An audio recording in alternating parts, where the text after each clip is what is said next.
हाय बच्चों, आज के लेक्चर में आपका स्वागत है। आज हम लोग क्लास 10th के वास्तविक संख्या के पार्ट 3 करने वाले हैं। तो इससे पहले हम लोगों ने इसके 2 पार्ट कर लिए हैं। अगर आप उसे नहीं देखे हैं तो उससे पहले जाकर देखें, फिर इस वीडियो को देखें। तो चलिए, आज हम लोग का टॉपिक है अपरिमेय। आज हम लोग का टॉपिक है बच्चों अपरिमेय संख्याओं का पुनर्भ्रमण। यानी हम लोग को आज पढ़ना है अपरिमेय संख्या के बारे में, और एनसीईआरटी में 1.3 में है। तो पहले मैं आपको कंसेप्ट बताता हूं, क्योंकि मैं चैप्टर करने से पहले कंसेप्ट अच्छे से क्लियर करता हूं। तो फर्स्ट हमें कुछ बेसिक टर्म्स जानने होंगे बच्चों, जैसे परिमेय संख्या क्या होते हैं। परिमेय संख्या, रेशनल नंबर।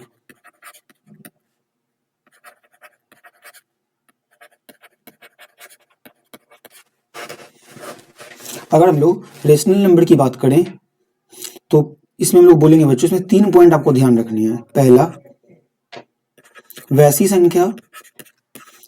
संख्या जिसे P बटे Q के रूप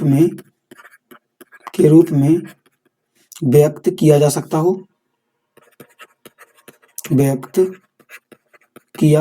हो।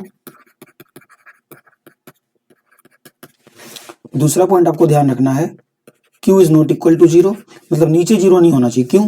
क्योंकि आपको पता है किसी भी नंबर में 0 से डिवाइड लगाएंगे तो वो अनडिफाइंड होगा, 0 नहीं, अनडिफाइंड।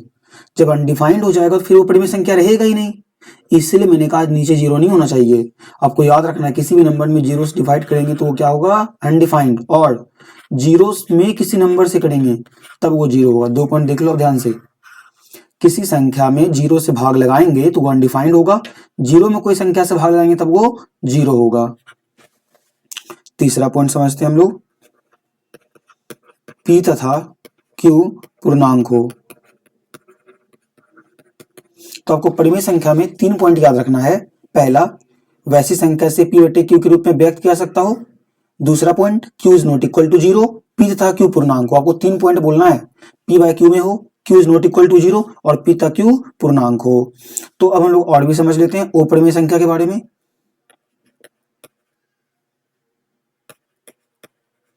अपरिमेय संख्या, इरेशनल नंबर इसको बोलते हैं इंग्लिश में। इसमें बोलेंगे वैसी संख्या जिसे P बटे Q के रूप में व्यक्त नहीं किया जा सकता हो।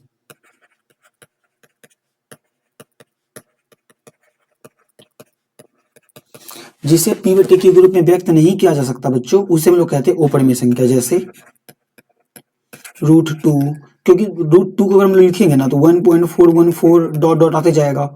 जैसे मैं आपसे पूछूं कि 1.2 को हम क्या लिख सकते हैं, तो आप बोलोगे ना 12/10 लिख सकते हैं। कैसे?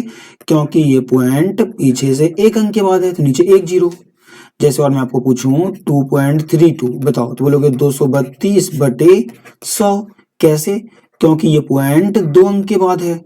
अगर 2 अंक के बाद है तो नीचे 2 0 होगा। तो क्या आपको पता है यहाँ पे ये पॉइंट कितने अंक के बाद है? नहीं, तो इसको P बटे Q में नहीं लिख सकते। अगर इसे P बटे Q में नहीं लिख सकते मीन्स ये क्या है, अपरिमेय संख्या। क्या 3 का वर्गमूल निकलता है? नहीं निकलता है, तो ये भी क्या है, अपरिमेय संख्या है। क्या 4 का वर्गमूल निकलता है? हाँ, 4 का 2, ये हो गया बच्चों परिमेय संख्या। अब आपको परिमेय संख्या, अपरिमेय संख्या के बारे में बेसिक बातें समझ आ गई होगी। ऐसे हम लोग अपरिमेय संख्या के बारे में इसके नेक्स्ट आने वाले लेक्चर में अच्छे से कवर करेंगे।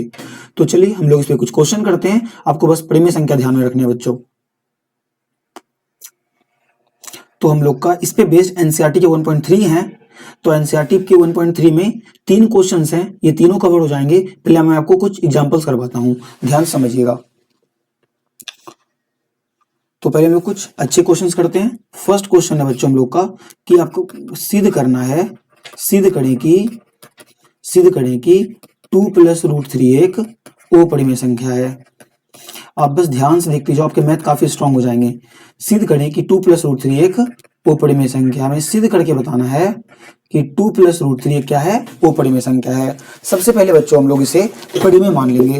ये जो अपरिमेय संख्या है ना, इसे परिमेय मानेंगे। तो यहाँ लिखते हैं, माना 2 + √3 एक परिमेय संख्या है, और हम लोगों ने भी परिमेय संख्या कंसेप्ट पढ़ के आया है कि जो परिमेय संख्या होता है ना वो p/q के रूप का होता है। तो यहाँ लिख सकते हैं ना 2 + √3 बराबर p/q, और क्या लिख सकते हैं q is not equal to 0, p तथा q पूर्णांक हो। अभी हम लोगों ने पढ़ा था कि परिमेय संख्या p/q के रूप का होता है, q is not equal to 0, p तथा q पूर्णांक हो। अब हम लोग को यहाँ पे ना बच्चों कॉन्ट्राडिक्शन लाना है। अब ध्यान से सुनना मैं क्या बोल रहा हूँ, मेरी बातों को ना ध्यान सुना करो आप लोग। यहाँ पे हमें ना विरोधाभास लाना है। विरोधाभास मतलब कॉन्ट्राडिक्ट। कॉन्ट्राडिक्ट मतलब दो पक्ष में झगड़ा करवाना है। झगड़ा करवाने का मतलब है मेरा, मैं बराबर के एक साइड परिमेय संख्या ला दूंगा, बराबर के एक साइड अपरिमेय संख्या ला दूंगा। इससे क्या होगा, परिमेय संख्या कहेगा कि अगर हम बराबर हैं तो तुम भी परिमेय बन जाओ, अपरिमेय संख्या कहेगा अगर हम अपरिमेय तुम भी अपरिमेय बन जाओ। यानी इस दोनों में ना कॉन्ट्राडिक्शन हो गया, दोनों में विरोधाभास हो गया, दोनों विरोध कर रहा है, ये इसका विरोध कर रहा है, ये इसका विरोध कर रहा है। तो ऐसे क्वेश्चंस को प्रूफ करने में ना, अपरिमेय को प्रूफ करने में ना आप यही क्या करो, कॉन्ट्राडिक्शन करो, विरोधाभास उत्पन्न कर दो, विरोध करवा दो। मतलब एक साइड परिमेय ला दो, एक साइड अपरिमेय ला दो। तो हम लोग को यहाँ पे क्या करना है बच्चों, बराबर की एक साइड परिमेय लाना है और बराबर की एक साइड अपरिमेय लाना। अगर हम ऐसा कर देते हैं तो हम लोग क्वेश्चन प्रूफ हो जाएगा। देखो तो हम लोग क्या करते हैं, रूट वाले को बराबर की साइड रहने देते हैं, बिना रूट वाले को उस साइड भेज देते हैं। +2 क्या बन जाएगा -2। तो यहां से मिलेगा √3 बराबर, देखिए मैंने क्या किया, रूट वाले एक साइड बिना रूट वाले एक साइड कर दीजिए, क्यू एलसीएम होगा, बचेगा p-2q। मैंने यहाँ पे एलसीएम लिया बस। तो हमने यहाँ पे क्या किया बच्चों, रूट वाला एक साइड कर दिया और बिना रूट वाला एक साइड कर दिया। अब यहाँ हम लोग पीछे से पढ़ के अभी आए थे, तो हम लोग यहाँ पे थोड़ा सा लैंग्वेज लिखते हैं। क्या लिखेंगे देखो ध्यान से। तो चूंकि हम लोग पढ़ के आए कि p तथा q पूर्णांक है, p तथा q पूर्णांक है, देखो ना माने है ना p तथा q पूर्णांक है, इसीलिए p-2q, देखो ऊपर जो p-2q तथा q भी पूर्णांक होंगे, ये भी पूर्णांक होंगे। कैसे देखो, अगर मैं बोलूं आपको कि 2 और 3 पूर्णांक है तो आप चाहे इसको जोड़ दो, जोड़ने के बाद जो आंसर आए भी पूर्णांक है। चाहे आप इसे घटा दो, घटाने के बाद जो आंसर आएगा भी पूर्णांक होगा। इसलिए मैंने कहा अगर p और q पूर्णांक है तो p q को चाहे माइनस कर दें चाहे प्लस कर दें, p q को चाहे माइनस कर दें चाहे प्लस कर दें, ये भी पूर्णांक होगा। इसलिए मैंने लिखा p-2q तथा q भी पूर्णांक होंगे। अगर ये पूर्णांक हैं तो इसलिए हम कह सकते हैं कि p-2q बटे q एक परिमेय संख्या है, एक परिमेय संख्या। बोलोगे सर परिमेय संख्या क्यों कह रहे हो, क्योंकि यहाँ पे तीनों कंडीशन लग गया। पहले p/q में, हाँ p/q में है, बटे में है, नीचे 0 नहीं है, और p ऊपर वाला और नीचे वाला पूर्णांक है, ये भी पूर्णांक है, p-2q भी पूर्णांक है और q भी पूर्णांक है। चलिए यहां तक समझ आ गया होगा। इसका नाम देते हैं हम लोग समीकरण 1, इक्वेशन फर्स्ट। और हम लोग यहाँ पे कहते हैं, देखिए ध्यान समझिएगा बच्चों, इसके बाद हम लोग यहाँ कह सकते हैं ना कि समीकरण 1 का, अब ध्यान से देखो, 1 का जो लेफ्ट साइड है, ये लेफ्ट साइड है और ये राइट साइड, ध्यान समझना। लेफ्ट साइड और राइट साइड को देखो, लेफ्ट साइड तो परिमेय है और राइट साइड तो परिमेय है। बायां पक्ष ओ परिमेय, इसको बोलते हैं बायां पक्ष, इसको बोलते हैं दायां पक्ष। तो बायां पक्ष ओ परिमेय और दायां पक्ष परिमेय, क्योंकि रूट में नहीं है यहाँ पे। तो लोग क्या लिखेंगे, समीकरण 1 का बायां पक्ष ओ परिमेय तथा दायां पक्ष परिमेय है। क्या कहा हमने कि समीकरण 1 का बायां पक्ष अपरिमेय, दायां पक्ष परिमेय है। तो बताइए, अभी मैंने आपको समझाया था, अगर एक बराबर के एक साइड अपरिमेय, बराबर के एक साइड परिमेय हो जाए तो ये क्या होंगे, विरोधाभासी होंगे। क्यों, एक दूसरे का विरोध कर रहे हैं ना। रूट वाला कहेगा हम अपरिमेय हैं तो तुम भी अपरिमेय बन जाओ, बिना रूट वाला कहेगा कि हम परिमेय हैं तो तुम भी परिमेय बन जाओ। ये पॉसिबल है नहीं, मतलब दोनों में कॉन्ट्रडिक्शन हो गया, क्योंकि दोनों में से कोई नहीं मानना चाह रहा है। ये कह रहा है हम जो हैं वो तुम बन जाओ, ये कह रहा है हम जो हैं वो तुम बन जाओ। तो यहां से लिख सकते हैं ना कि समीकरण 1 का बायां पक्ष अपरिमेय तथा दायां पक्ष परिमेय है, अतः यह विरोधाभासी है। लैंग्वेज बहुत सिंपल है बच्चों, बस को ध्यान समझना है। विरोधाभासी है। चलिए यहां से क्या हो गया, कॉन्ट्राडिक्शन हो गया। जब कॉन्ट्राडिक्शन हो गया तो फिर बात आती है कौन जीतेगा दोनों कॉन्ट्राडिक्शन में। तो जो पहले से था, और हमें पता है पहले से ये ऊपर में ही था, देखो पहले से ये क्या है बताओ, ऊपर में ही है। तो यहां से हम लोग कह सकते हैं ना, इसीलिए इसीलिए 2+√3 एक ओपरिमेय संख्या है, ओपरिमेय संख्या है। तो बच्चों को बहुत अच्छे समझ में आया होगा। आप इससे अच्छे से नोट कीजिए वीडियो पॉज करके, और मैं सेकंड क्वेश्चन की ओर बढ़ता हूं।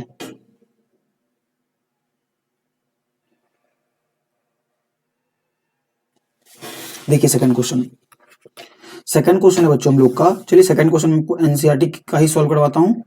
ये क्वेश्चन को मैं सॉल्व कर देता हूं, देखो। चलिए तो मैं जब ये क्वेश्चन बताया बच्चों, तो आपसे थर्ड नंबर क्वेश्चन अब बन जाएगा। देखिए सेम से 6+√2, 2+√3 था। अब मैं आपको ये सेकंड क्वेश्चन करवाता हूँ, 3+2√5, 3+2√5 करवाता हूं। तो आपको सिद्ध करना है, सिद्ध करें कि 3+2√5 एक अपरिमेय संख्या है।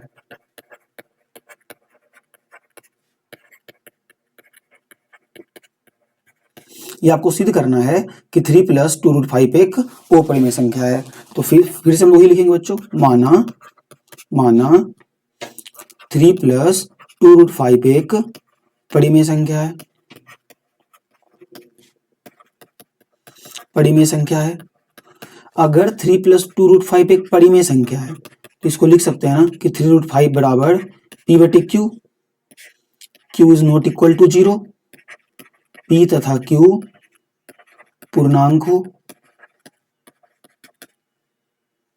P तथा Q पूर्णांक है। चलिए हम लोग को फिर से यहाँ पे वही करना है, विरोधाभास लाना है, मतलब एक साइड ऊपर में एक साइड पड़े में। तो हमें कुछ नहीं करना, रूट वाला नंबर को एक साइड कर देना है, बिना रूट वाला को एक साइड कर देना। P/Q +3 तो क्या आएगा, -3। आप यहां से एलसीएम लीजिए, एलसीएम लेंगे तो क्या आएगा, देखो जब यहां से एलसीएम लेंगे तो एलसीएम आएगा इसका Q, और बचेगा P-3Q, क्योंकि एक के पार हम Q बार में Q यहां पे चला आएगा।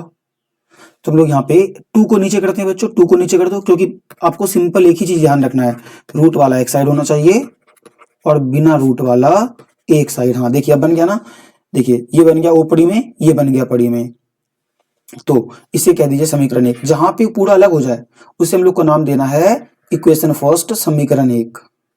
तो हमें थोड़ा सा लिखना पड़ेगा, क्योंकि इस चीज को आपको तो पढ़ी में दिखाना पड़ेगा ना, इसके लिए आपको यहाँ पे लिख के समझ बताना पड़ेगा। यहाँ लिखेंगे कि चूंकि P तथा Q पूर्णांक है, कि P और Q पूर्णांक है, इसीलिए P-3Q तथा 2Q भी पूर्णांक होंगे।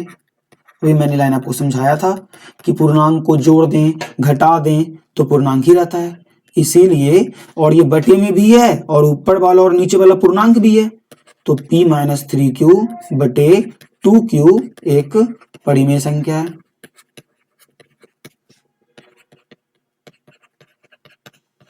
ये एक परिमेय संख्या है। अब देखिए हम लोगों ने क्या प्रूफ कर दिया कि समीकरण 1 का ये दायां पक्ष जो है ये परिमेय है, और ये बायां पक्ष क्या है, अपरिमेय है। देखिए ये दायां पक्ष परिमेय, बायां पक्ष अपरिमेय, तो विरोध हो गया ना दोनों में। ये कहेगा हम अपरिमेय है तो बताइए, ये कहेगा हम अपरिमेय है तुम भी अपरिमेय बन जाओ, ये कहेगा हम परिमेय है तो तुम भी परिमेय बन जाओ, जो पॉसिबल नहीं है। तो यहां से हम लोग लिखते हैं समीकरण 1 का बायां पक्ष अपरिमेय तथा दायां पक्ष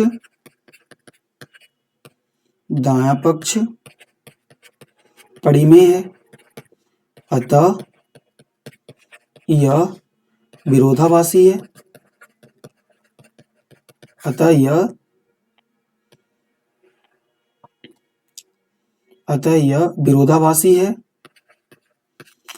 यह विरोधाभासी है। इसलिए हम लोग कह सकते हैं, बस हमको कॉन्ट्राडिक्शन लाना है, बस ये वर्ड आ गया ना, यही इंपॉर्टेंट है, बस आपको यहाँ पे कॉन्ट्राडिक्शन दिखा देना लाके। इसलिए हम लोग कह सकते हैं 3 + 2√5 एक अपरिमेय संख्या है।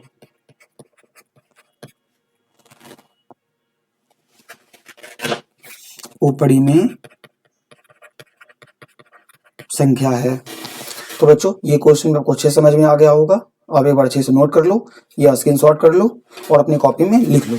तो हम लोग अब अगले क्वेश्चन की ओर बढ़ते हैं, उसे आप ध्यान से समझिएगा।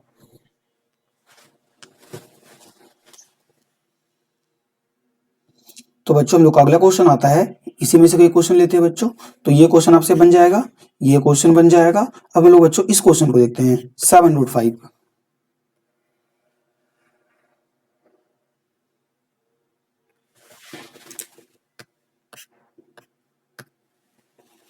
तो हम लोग का थर्ड क्वेश्चन है सिद्ध करें कि 7√5 7√5 ये 5 है, एक अपरिमेय संख्या है।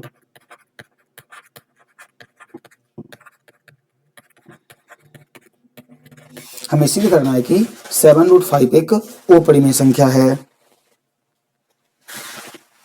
तो यहां लिखते हैं, माना 7√5 एक परिमेय संख्या है।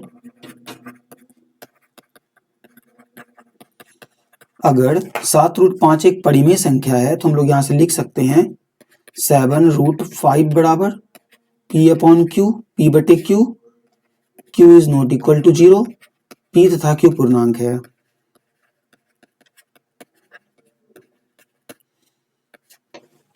आगे लिखते हैं, अच्छा आगे में क्या करना होगा, फिर से वही यानी विरोध करवाना होगा, रूट वाला एक साइड और बिना रूट वाला एक साइड। तो देखिए रूट में रूट 5 है, ठीक है, 7 बिना रूट का, इसको नीचे भेज दीजिए। तो इसको ऐसे लीजिए P/7Q, 7 नीचे आ गया, कोई दिक्कत नहीं है। तो हम लोग यहाँ पे लिखते हैं, क्योंकि हमें अब इसे ना, ये तो वो परिमेय है, हमें अब इसे परिमेय दिखाना पड़ेगा। तो परिमेय कैसे दिखाएंगे देखो, तो लिखेंगे चूंकि P तथा, क्योंकि हम लोग पहले से माने हैं PQ पूर्णांक है, P तथा Q पूर्णांक है, इसीलिए P तथा 7Q भी पूर्णांक होंगे।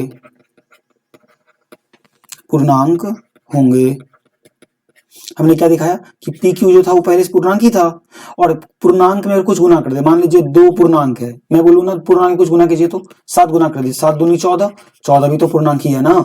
तो पूर्णांक में कुछ गुना कर दें, पूर्णांक में कुछ जोड़ दें, पूर्णांक में कुछ घटा दें, तो वो बदलता नहीं है, वो पूर्णांक ही रहता है। इसलिए मैंने कहा P तथा 7Q पूर्णांक होंगे। इसीलिए ये जो नंबर है देखो P/Q बटे में भी है और ऊपर नीचे पूर्णांक भी है, तो इसलिए कह सकते हैं ना P/7Q एक परिमेय संख्या है, एक परिमेय संख्या है। और इसका नाम देंगे समीकरण 1। जहां पे आप अलग करोगे रूट वाला और बिना रूट वाला, वहीं पे आपको लिखना है समीकरण 1। बस वही लैंग्वेज को फिर से लिख दो, समीकरण 1 का बायां पक्ष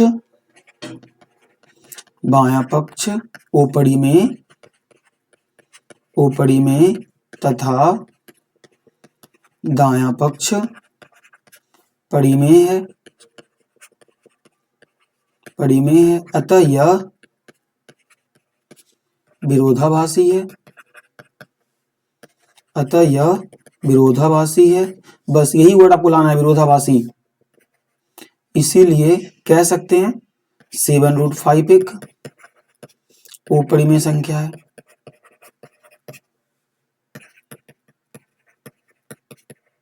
तो बच्चों ये क्वेश्चन है वो काफी आसान लगा होगा, आप नोट कर लिए तो स्क्रीनशॉट कर लीजिए। हम लोग बढ़ते हैं अगले क्वेश्चन की तरफ।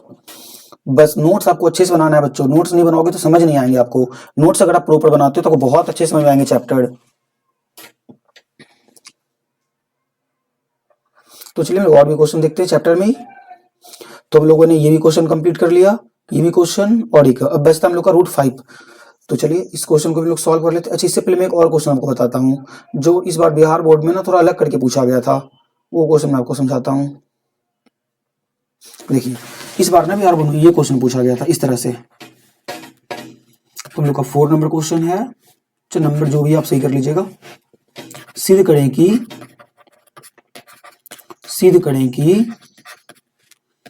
2 प्लस रूट 3 का होल स्क्वायर एक अपरिमेय संख्या है, ये पूछा गया। तो इसे सॉल्व कैसे करेंगे ये भी आप समझ लीजिए।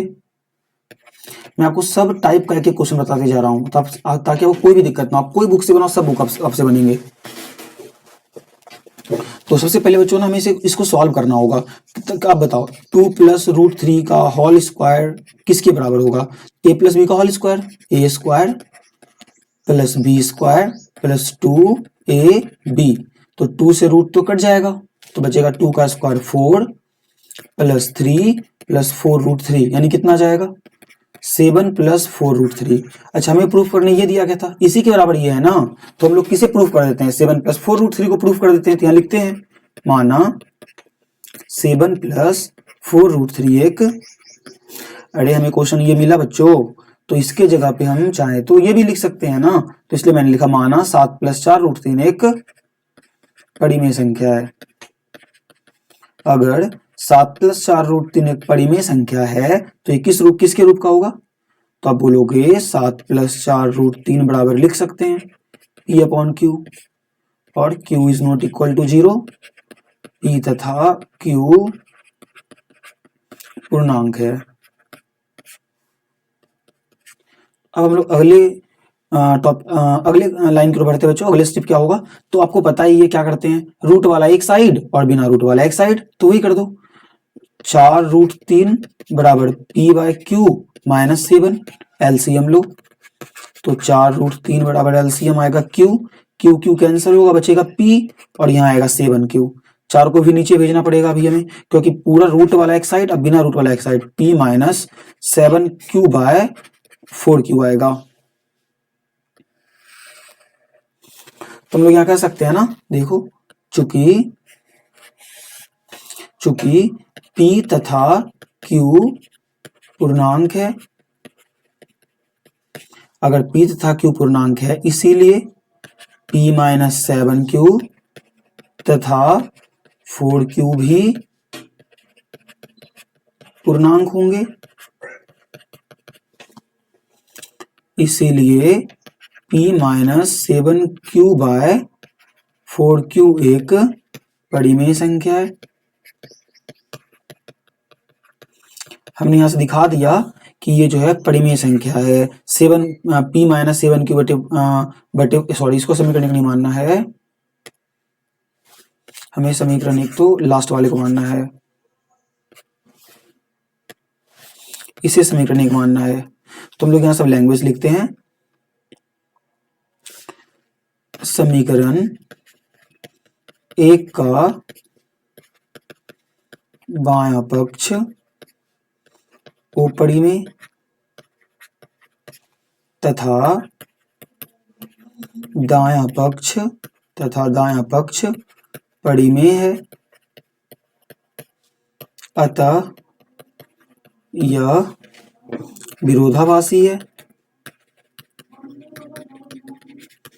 जैसे हम लोग ये बता दिए कि विरोध कर रहा है दूसरे का, इसीलिए कह सकते हैं, इसे हम लोग कह सकते हैं। तो हम लोग का क्वेश्चन क्या था उसे बार देख लेते हैं।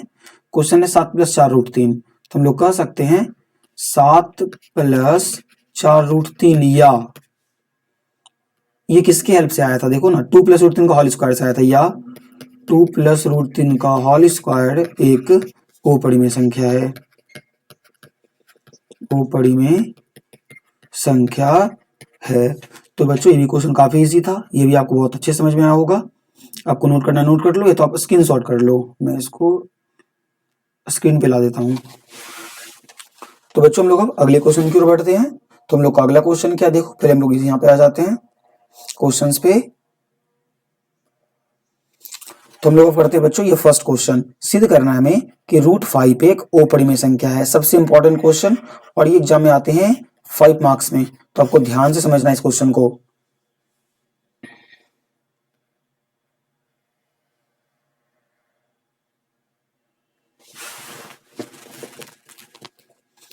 तो हम लोग का क्वेश्चन है,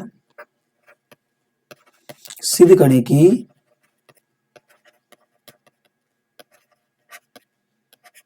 √5 एक अपरिमेय संख्या है।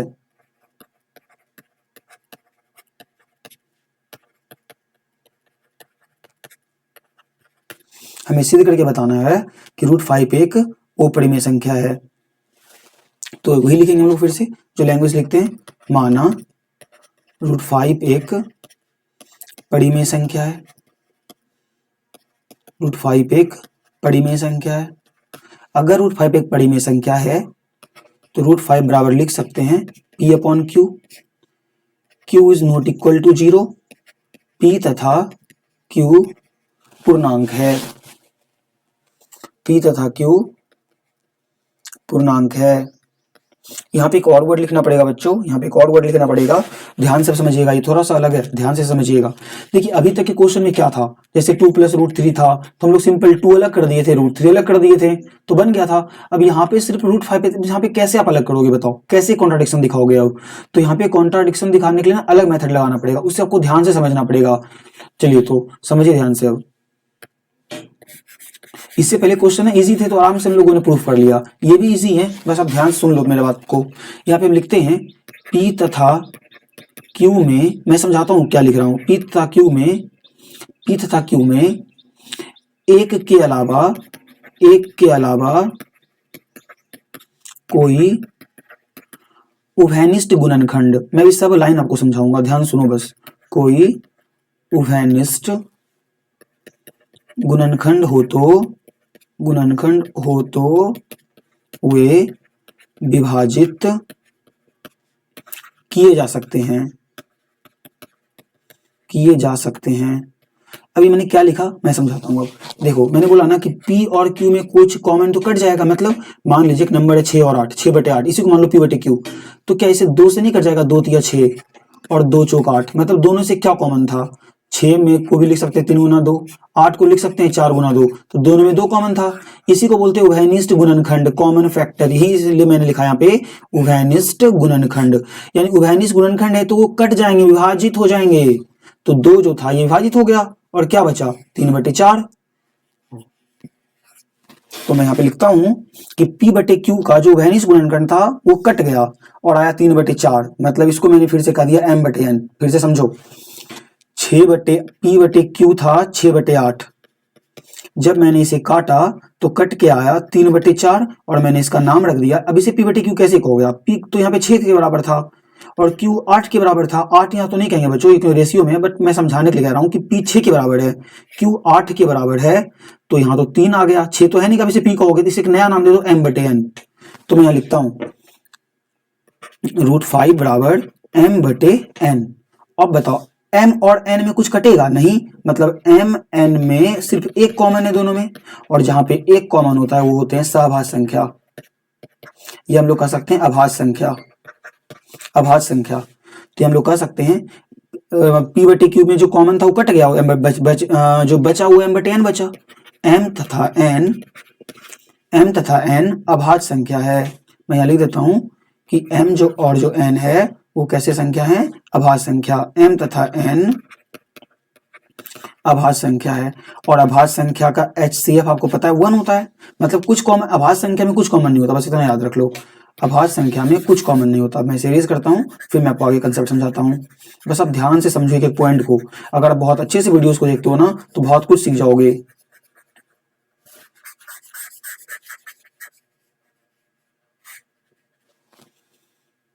देखो M था N क्या है? सहभाज्य संख्या। अब यहाँ से ना क्रॉस मल्टीप्लाई करो। अब ऐसा क्यों करवा रहा हूँ मैं लास्ट में बताता हूँ, सारे प्रोसेस को मैं फिर से रिपीट करूंगा। अब यहाँ से मैं क्रॉस मल्टीप्लाई करता हूँ, √5 को N से गुना करता हूँ तो ये आएंगे √5N, और इधर क्या बचेंगे? M। इसे आप नाम दो इक्वेशन फर्स्ट। अब यहाँ देखो ध्यान से, अब यहाँ पे क्या करो, दोनों ओर बढ़ कर दो, स्क्वायरिंग बोथ साइड, दोनों ओर बढ़ करो। यहाँ लिखते हैं दोनों ओर बढ़ करने पर, जब दोनों ओर बढ़ करेंगे तो देखो क्या आएंगे यहां से,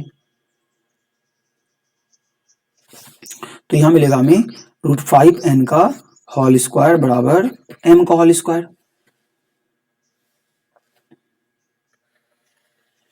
तो यहां से क्या मिल रहा है? देखिए स्क्वायर से रूट कट जाएगा, स्क्वायर से रूट कट जाएगा, तो बचेगा 5, लेकिन n पे तो रूट नहीं है ना, तो यहाँ पे आ जाएगा n स्क्वायर। मैंने रूट 5n का स्क्वायर किया, हमें ये मिला, बराबर में क्या है m स्क्वायर। अब हम लोग यहाँ से लिखेंगे, देखिए ध्यान समझिएगा, चूंकि देखिए अगर मैं यहाँ पे आपको मैं समझाता हूँ मैं यहाँ पे क्या लिखने वाला हूँ। अगर मैं यहाँ पे बोलूँ आपको कि 2x बराबर 4 है, तो x क्या कर x बराबर क्या होगा 4/2। बोलोगे आप सर ये 2 नीचे जाएगा और 4 को विभाजित करेगा, वही तो मैं यहाँ पे समझाना चाह रहा हूँ आपको। ये 5 यहाँ से नीचे जाएगा और m स्क्वायर को विभाजित करेगा, इसलिए हमें यहाँ पे अब लिखना होगा, एक लाइन लिखना होगा। ध्यान समझिएगा, आपको मैं हर एक स्टेप का बेसिक बताऊंगा। यहाँ लिखेंगे चूंकि 5, क्योंकि 5 जाएगा नीचे और m स्क्वायर विभाजित करेगा, 5 m स्क्वायर को विभाजित करता है, विभाजित करता है, 5 m स्क्वायर को विभाजित करता है, इसीलिए 5 m को भी विभाजित करेगा।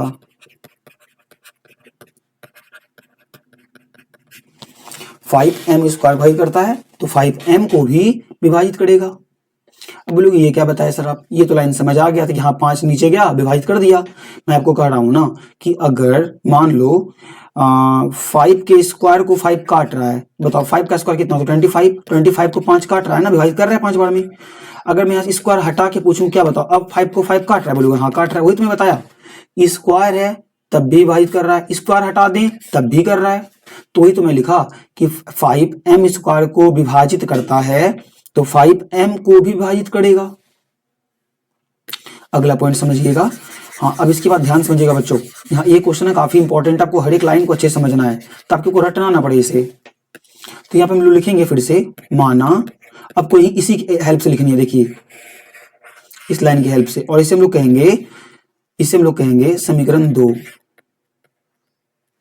अब यहाँ ध्यान से देखो, अब यहां से आपको मानना है m बराबर 5 के, आप यहाँ क्या लिखो माना m बराबर 5 के, हम लोग क्या माने m बराबर 5 के मान लिए। और इस m को ना, m के वैल्यू को हम लोग इस इक्वेशन में पुट कर देंगे। अच्छा इस इक्वेशन का नाम सेकंड रखो, इस इक्वेशन का नाम सेकंड रखो और इस इक्वेशन का नाम थर्ड, ये हम लोग का थर्ड इक्वेशन है, थर्ड। अब हम लोग क्या करते हैं समीकरण 2 से चलते हैं, समीकरण 2 में m का मान रख देते हैं, तो क्या आ जाएगा 5n स्क्वायर बराबर m स्क्वायर, और m का मान क्या है 5k का स्क्वायर। ये मैंने कहां से लिखा, तो मैं लिख देता हूं, यहाँ मैंने 2 से लिखा है। 5n स्क्वायर को मैंने ऐसे ही रहने दिया, जो 5n स्क्वायर था वही चीज यहाँ पे है, बस m स्क्वायर के जगह m बराबर 5k था, 5k का स्क्वायर रख दिया, सॉल्व करो इसे, तो ये आएंगे 5n स्क्वायर, 5 का स्क्वायर 25k स्क्वायर, 5 से कट रहा है काटो, 5 से 5 बार में कट जाएगा, तो आएगा n स्क्वायर बराबर 5k स्क्वायर।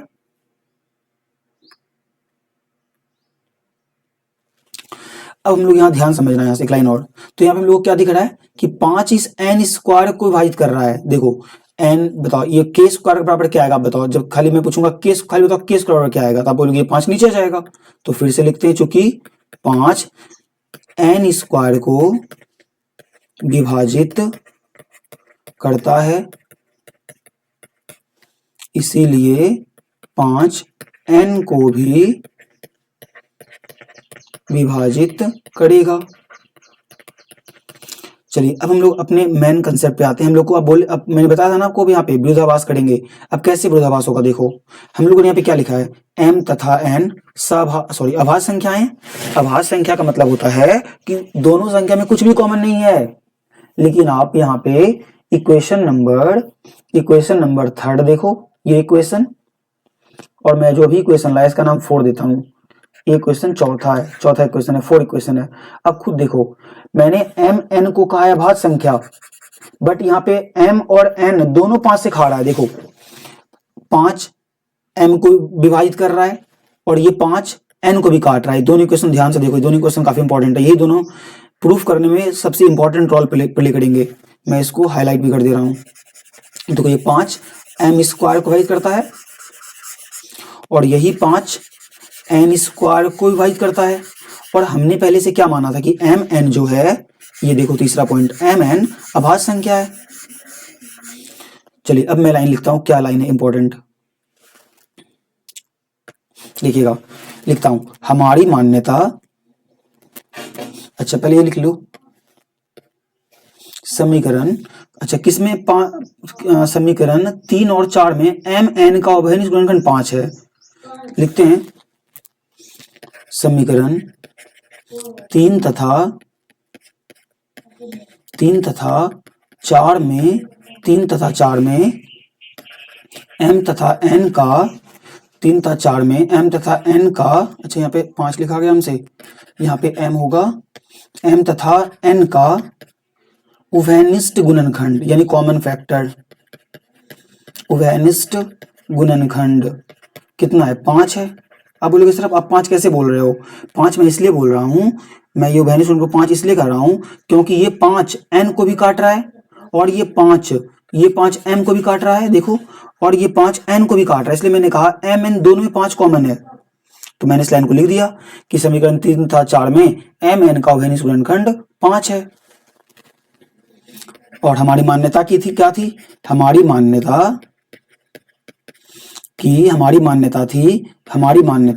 कि एम तथा एन अभाज्य संख्या है, क्या है, गलत है, जो गलत है। आ गया ना विरोधाभास? कैसे आ गया बताओ? हमने क्या मान के चला था, देखो अब मैं आपको समझाता हूं। हमने क्या मान के चला था? हमने मान के चला था कि एम एन अभाज्य संख्या है, बट आगे जाके पता चला एम एन तो भाज्य संख्या है, क्योंकि एम एन दोनों 5 से खा रहा है। इसलिए मैंने यहाँ पे लिखा कि हमारी मान्यता एम एन अभाज्य संख्या जो गलत है। अतः √5 एक अपरिमेय संख्या है।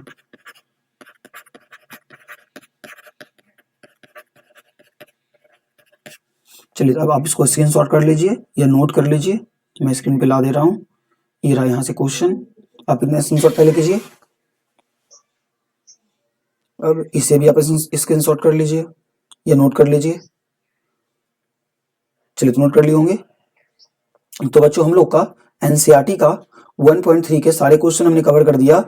अब कुछ क्वेश्चन मैं आपको बनाने दे रहा हूँ और आपको इसे घर से बनाने हैं। तो ये क्वेश्चन भी सॉल्व हो गया, ये क्वेश्चन भी सॉल्व, ये भी सॉल्व, ये भी सॉल्व। अब एक ही आप खुद सॉल्व कर लो, ये भी सिंपल है। मैं एक लाइन समझा देता हूँ। जैसा आप इसे मानोगे ना कि 1/√2 बराबर P/Q। अब बोलोगे सर आप तो बताए थे यहाँ पे 1/√2 आ गया, बट्टे में कैसे आ गया? तो अब इसे कुछ नहीं करो, इसको उल्टा कर दो ना, इधर भी उल्टा कर दो और इधर भी उल्टा कर दो, आ गया ना वही चीज। अब आपको जो मैंने लास्ट क्वेश्चन बताया है, ये क्वेश्चन √5, उसी के प्रोसेस आप इसे प्रूफ कर लो। तो हम लोगों ने बच्चों 1.3 भी अच्छे से कवर कर लिया, उसके सारे कंसेप्ट बता दिए। कुछ क्वेश्चन है जो आपको घर से प्रूफ करके लाने हैं। फर्स्ट क्वेश्चन प्रूफ करना आप लोग, 2 + √3 को परिमेय संख्या है। सेकंड क्वेश्चन 2 - √3 को परिमेय संख्या है। तीसरा 5 + √4 को परिमेय संख्या है। चौथा 2 + 3 √1 को परिमेय संख्या है। पांचवा √2 एक अपरिमेय संख्या है। ये 5 क्वेश्चन आपके घर के लिए हैं, जरूर से आप बनाइएगा। अब मैं आपको हर लेक्चर के लास्ट में कुछ क्वेश्चन घर के लिए